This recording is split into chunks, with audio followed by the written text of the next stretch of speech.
ገንዘብ ወዳጅ ሰው እና ቀናተኛ ሰው ገንዘብንና ተግባርን እንደ ዝናብ ብታዘንብለት ማመስገን አይወድም ይላል። ምን በወጣኝ ነው እኔ እንደዚያ ለሱ እሱ የሚከፍተኝ የሚዘጋኝ ሰው አይደለሁም። እኔ የፈለገውን ማለት ይችላል።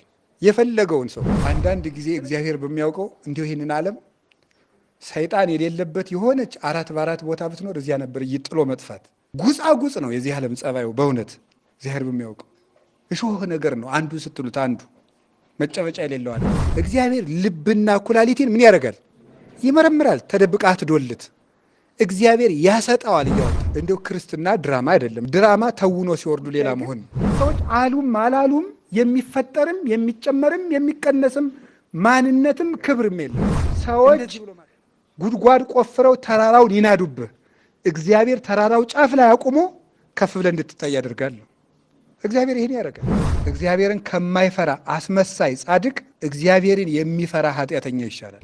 የተሰወረውን ይገልጣል፣ የተገለጠውን ይሰውራል። እግዚአብሔር የኃያላንን ክንድ የሚሰብር ብርቱ ነው፣ የመካሪዎችን ምክር የሚሽር ጥበበኛ ነው። ያለ ምእመናን ቤተ ክርስቲያን ስለማትረባ ነው እንጂ ምእመናንን ከቤተ ክርስቲያን አካባቢ ራቅ አድርጎ እንዲያስቀድሱ ብቻ ማድረግ ነበር እላለሁ። ሰበካ ጉባኤ ውስጥ እንዳይገቡ። ይቺ ጥያቄ ሰበካ ጉባኤ ውስጥ አለች። ይቺ ጥያቄ ቤተ ክህነት ውስጥ አለች። ይቺ ጥያቄ ሲኖዶስም ትኖራለች ብዬ ገምታለሁ።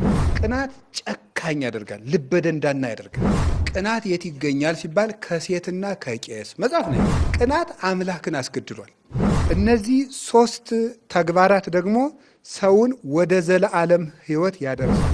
ለፍተን አክሊል በምናገኝበት ቀን እንወጣለን። እግዚአብሔር እንዴት የሆነ ጣዖት እኮ አይደለም። የሆነ ቦታ ጉች የሚል እዚህ መቅደስ ብቻ ያለ መቼምና የትም በእግዚአብሔር ፊት ራስን ማቆም ነው። እግዚአብሔርን የምታምነው ከሆነ ታየዋለህ፣ የምታየው ከሆነ ትፈራዋለህ፣ የምትፈራው ከሆነ ታከብረዋለህ፣ የምታከብረው ከሆነ ራስህን ትገዛለህ። ራስህን ከገዛህ ትዕግስት ይኖርሃል። ትዕግስት ካለህ ፍቅር ያንተ ትሆናለች። ፍቅር ካለህ ከእግዚአብሔር ጋር